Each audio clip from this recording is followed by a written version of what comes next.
Vous croyez que Tesla est encore le roi du pétrole, de l'électrique? Laissez-moi rire. Pendant qu'Elon Musk joue aux apprentis sorciers sur X, les Chinois de chez BYD sont en train de lui piquer son trône, ses clients et bientôt son goûter. Mais attention, c'est pas parce qu'on vend des piles qu'on sait faire des voitures de geek. Aujourd'hui, on sort la loupe. Hardware de tank versus logiciel de la Silicon Valley. On va parler de la trahison d'Apple CarPlay, des batteries qui ne brûlent pas et surtout, je vais vous dire lequel de ces deux-là va finir en épave dans 5 ans et lequel sera encore sur la route. Restez bien jusqu'à la fin car le détail qui tue sur le software de Tesla va vous faire regretter votre abonnement Netflix. Reste jusqu'à la fin parce que le verdict va peut-être contrarier certains d'entre vous. Première question. Qui fabrique quoi et comment? Tesla, tu connais. Une voiture légère, efficiente, avec une architecture 400 volts. Sur autoroute entre Lyon et Paris, en conditions réelles, la Model 3 affiche 17,8 kWh 100 km, un record absolu dans les tests comparatifs indépendants.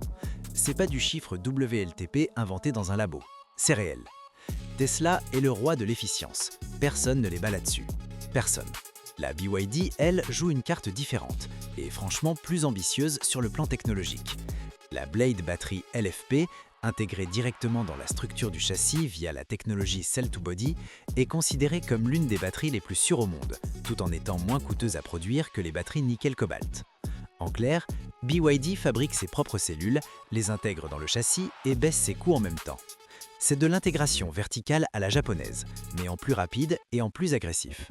En version AWD, 530 chevaux, 0 à 100 en 3,8 secondes. Pour moins cher que la Tesla Performance. Mais voilà ce que personne ne te dit clairement. La BYD Seal consomme 22,4 kWh 100 km sur autoroute contre 17,8 pour la Tesla. C'est 25% de plus. Sur un plein de 400 km d'autonomie réelle, ça fait une recharge supplémentaire tous les 2 ou 3 trajets. Ça paraît anodin. Sur un an, c'est des centaines d'euros de différence. Est-ce que BYD peut vraiment battre Tesla sur son propre terrain? Réponds dans les commentaires avant la fin de la vidéo. C'est ici que ça devient vraiment intéressant et un peu inconfortable pour les fans de Tesla. L'interface Tesla, c'est cohérent, rapide et bien conçu. Les mises à jour OTA arrivent pendant que tu dors, ta voiture se réveille avec de nouvelles fonctions. C'est propre. On dit ce qu'on veut sur Elon, le logiciel Tesla, c'est du bon travail. Mais, en 2025, les Tesla ne prennent toujours pas en charge ni Apple CarPlay, ni Android Auto, ni en filaire, ni en sans fil. C'est un choix délibéré, pas une limitation technique. Niveau software pur, Tesla a encore 5 ans d'avance. L'OS Tesla, c'est l'iPhone de la voiture. C'est ultra réactif, les mises à jour OTA, Over the Air, changent vraiment la caisse du jour au lendemain. Tu peux avoir de nouveaux jeux, un meilleur freinage régénératif ou un mode coussin-têteur. Super utile à 40 ans. Bravo Elon. Chez BYD, c'est un peu l'Android des débuts. C'est riche en fonctions, mais l'ergonomie est parfois spéciale. On sent que c'est traduit par un stagiaire qui a abusé de Google Traduite. C'est puissant, mais ça manque de ce petit grain de sel User Experience qui fait que tu n'as pas besoin de réfléchir pour baisser la clim. Si t'es propriétaire Tesla et que l'absence d'Apple CarPlay t'a posé problème ou pas, dis-le dans les commentaires. Je lis tout.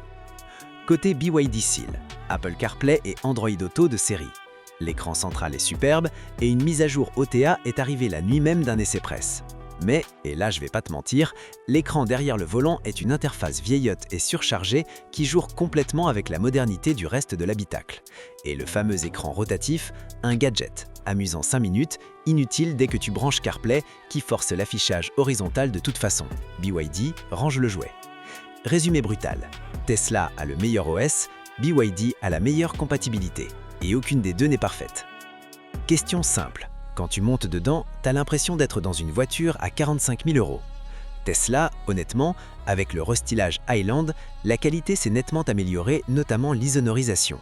Mais l'intérieur reste volontairement austère. Pas de compteur derrière le volant, très peu de boutons physiques. C'est un choix de marque. Certains adorent, d'autres trouvent ça froid. Et franchement, pour quelqu'un qui vient d'une berline thermique premium, la première montée à bord peut décevoir.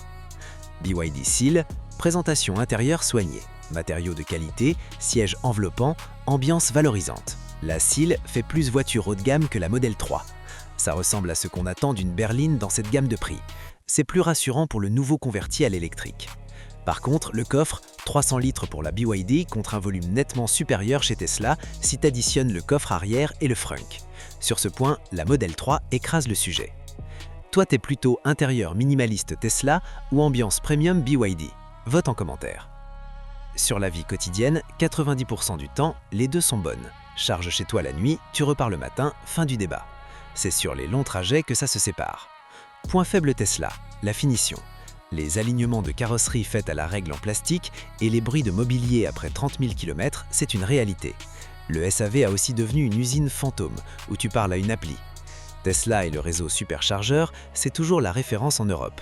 Sur une borne rapide, la Model 3 peut récupérer jusqu'à 80% de sa batterie en 30 minutes. Puissance de pic à 250 kW, réseau dense, tu arrives, tu branches, ça marche. Chaque fois. C'est bête à dire, mais c'est pas donné à tout le monde. Point faible BYD, la décote. La marque est jeune, l'image de marque chinoise colle encore à la peau, même si c'est injuste. Et puis trouver une pièce de recharge pour une BYD Seal dans le fin fond de la Creuse, bon courage. La BYD Seal plafonne à 150 kW de charge rapide, un point clairement en retrait face à Tesla. Sur Paris-Marseille avec une pause, ça peut faire 15 à 20 minutes de différence. Et le réseau de charge rapide BYD en France, il existe, il grandit. Mais comparer ça au superchargeur aujourd'hui, c'est comparer une épicerie de Coitières à un carrefour. Sur ce round-là, Tesla gagne, sans discussion. Voilà, t'as tout. Maintenant, je te donne ma conclusion. Si tu roules beaucoup en longue distance, si tu te fous de CarPlay et que tu veux l'autonomie maximale avec le coût d'usage le plus bas, la Model 3 reste le choix le plus rationnel avec le meilleur rapport prix-prestation et la meilleure valeur de revente du segment. C'est la voiture pour le conducteur pragmatique et technophile. Si tu viens du thermique, si tu veux un intérieur qui ressemble à ce que tu as connu, si tu tiens à CarPlay et si tu veux des performances de supercar pour un prix qu'une BMW i4 ne pourrait jamais t'offrir, la BYD Seal propose un rapport prix-prestation tout simplement imbattable à ce niveau de marché. C'est la voiture pour celui qui veut en avoir pour son argent sans payer le badge premium. Mais la vraie question, celle que tout le monde esquive, c'est pas laquelle est meilleure. C'est est-ce que BYD va continuer à progresser aussi vite? Parce que pour la première fois, le titre de premier constructeur mondial de véhicules électriques oppose deux modèles de civilisation industrielle radicalement différents. L'approche software et premium de Tesla contre l'intégration verticale massive et pragmatique de BYD. Et dans ce duel-là, toi, l'acheteur, tu gagnes à tous les coups. Si cette vidéo t'a aidé à y voir plus clair, un like c'est rapide et ça aide vraiment la chaîne. Et tu peux regarder une autre vidéo ici. Et si tu hésites entre les deux, ou si tu en possèdes une, laisse ton avis en commentaire. On va construire la vraie réponse ensemble.